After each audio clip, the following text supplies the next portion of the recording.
Assalamualaikum warahmatullahi wabarakatuh. Alhamdulillahirabbil alamin wa bihi nasta'in ala umuri dunya waddin. Wassalatu wassalamu ala asrofil anbiya'i wal mursalin wa ala alihi wa sahbihi ajmain. Amma ba'du.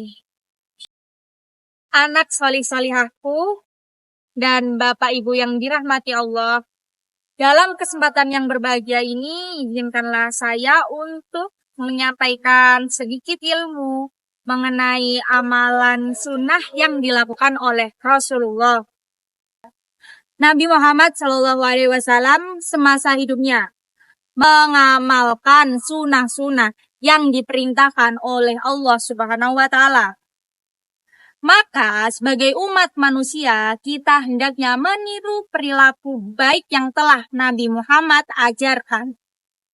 Contoh sunnah-sunnah yang telah dilakukan oleh Nabi Muhammad apa saja?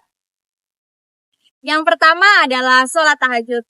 Rasulullah SAW selalu mengamalkan ibadah sholat tahajud di sepertiga malamnya.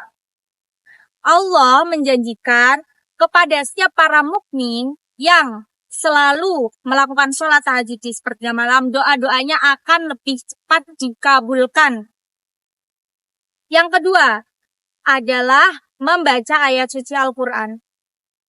Setiap harinya Rasulullah selalu membaca ayat suci Al-Quran minimal 1 lembar.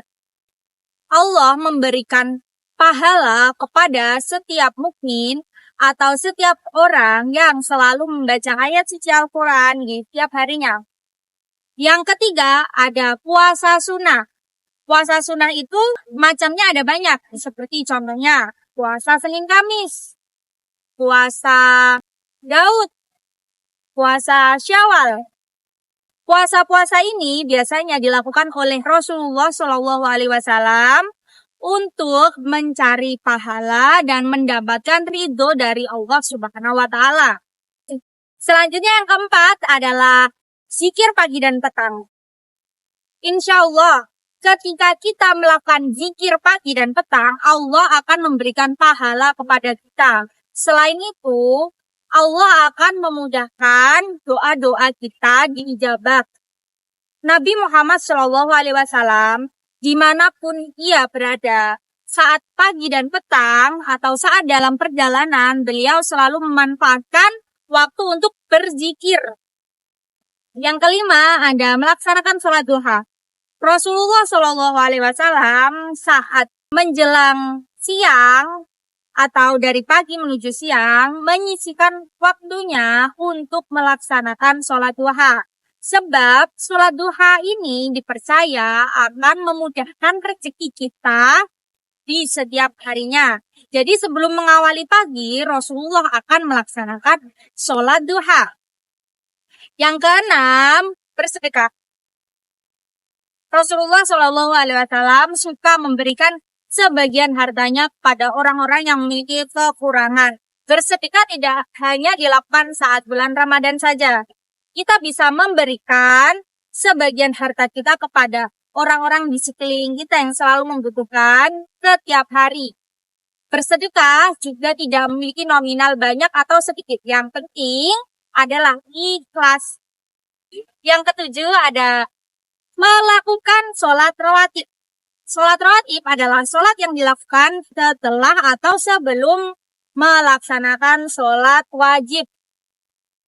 Sholat rawatib ini menjadi salah satu amalan yang dilakukan oleh Rasulullah SAW saat penunggu adzan atau sebelum iqamah. Allah akan memberikan pahala untuk setiap hambanya yang melakukan sholat rawatib.